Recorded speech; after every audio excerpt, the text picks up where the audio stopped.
अस्सलाम वालेकुम दोस्तों, मेरा नाम है अब्दुल मोइज़ और आप देख रहे हैं मोइज़ इलेक्ट्रॉनिक्स। तो आज ना हमारे पास ये इन्फिनिक्स का अडॉप्टर ठीक होने आया है। कस्टमर कह रहा है कि ये कहीं से गिरा है ऊंचाई से, तो उसके बाद ना ये बिल्कुल चल नहीं रहा। तो आपके घरों में भी ये अडॉप्टर वगैरह का अक्सर इशू आता रहता है, क्योंकि मेरे खुद घर में 2-3 अडॉप्टर खराब हो चुके थे। तो ये वीडियो बनाने का मकसद सिर्फ यही कि अगर आपके घर में भी ये अडॉप्टर कोई जल जाए या गिरने की वजह से ऑन ना हो रहा हो, तो आप इसे किस तरह हल कर सकते हैं, या और किस कि अक्सर कारीगर इनको ना ठीक करते ही नहीं है। वो कहते हैं ये नॉन रिपेयरेबल होते हैं। तो आज आपको बताएंगे कि इसे ओपन कैसे करना है और इसके क्या क्या कॉमन फॉल्ट होते हैं और आप इसे किस तरह ठीक कर सकते हैं। तो फर्स्ट ऑफ ऑल आप इसे ओपन करते हैं। आपको ओपन करने का तरीका बताते हैं, आपने किस तरह से ओपन करना है।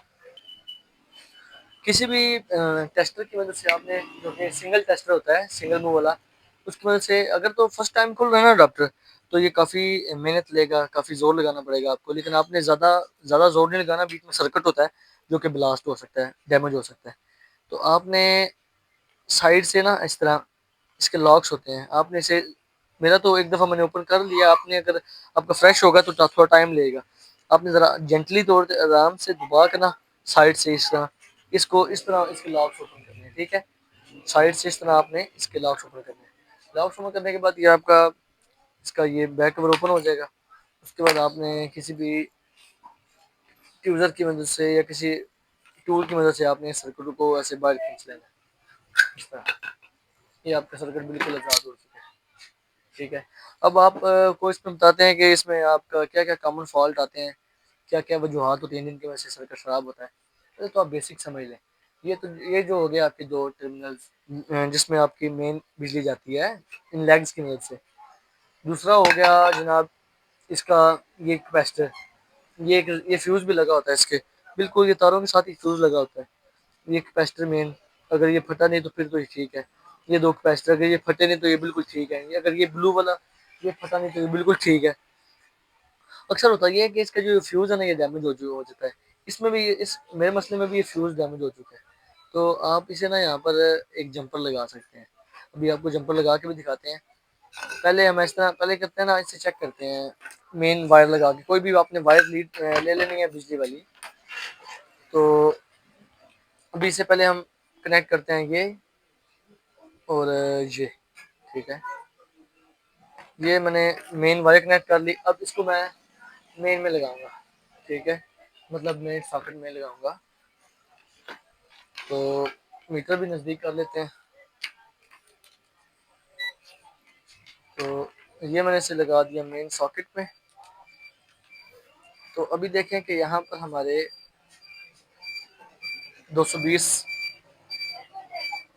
यहाँ हमारे 220 वोल्टेज पूरे आ चुके हैं, ठीक है। और अब ये 220 वोल्टेज इस जगह पर भी आने चाहिए, क्योंकि यहाँ से यहाँ फ्यूज लगा होता है। तो ये वोल्टेज यहाँ से यहाँ भी आने चाहिए, जो कि नहीं आ रहे। देखा, 0 वोल्ट आ रहा है, यहाँ पर पूरे 220 आ रहे हैं। इसका मतलब हमारा गिरने से ये फ्यूज डैमेज हो चुका है। तो पहले हम ये फ्यूज चेंज करेंगे।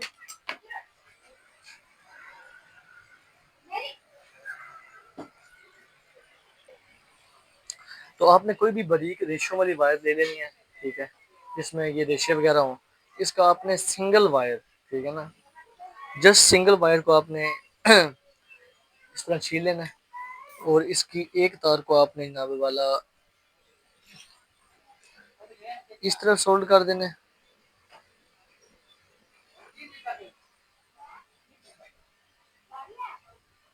और एक वायर को आपने इस तरह सोल्ड।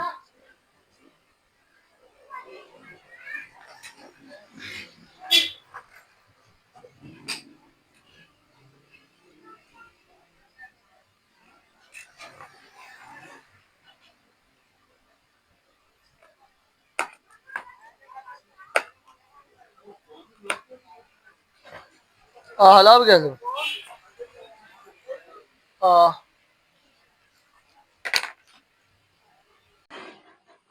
जी। तो मैंने ना बिल्कुल ये आप देख सकते हैं कि मैंने फ्यूज यहाँ से यहाँ लगा लिया, जो कि हमारा ब्रेक हो चुका था। अब हम इसके वोल्टेज चेक करते हैं कि क्या हमारे यहाँ पर वोल्टेज आए हैं कि नहीं आए। तो आप देख सकते हैं कि हमारे यहाँ पर 220 वोल्टेज पूरे बन चुके हैं। अब हमने इसकी तरफ देखना है कि डीसी वोल्ट बन रहे हैं कि नहीं। मीटर को हम डीसी वोल्ट पर करते हैं और यहाँ पर वोल्ट चेक करते हैं कि हमारे डीसी वोल्ट बन रहे हैं कि नहीं बन रहे। तो डीसी वोल्ट हमारे बिल्कुल बन रहे हैं जी। ठीक है, डीसी वोल्ट हमारे 200 वोल्ट कुछ डीसी वोल्ट हमारे बन रहे हैं। अब देखना ये कि इस तरफ आउटपुट पे कुछ वोल्टेज आ रहे हैं कि नहीं आ रहे। तो सर ये हमारे यहाँ पर आउटपुट पर वोल्टेज नहीं आ रहे,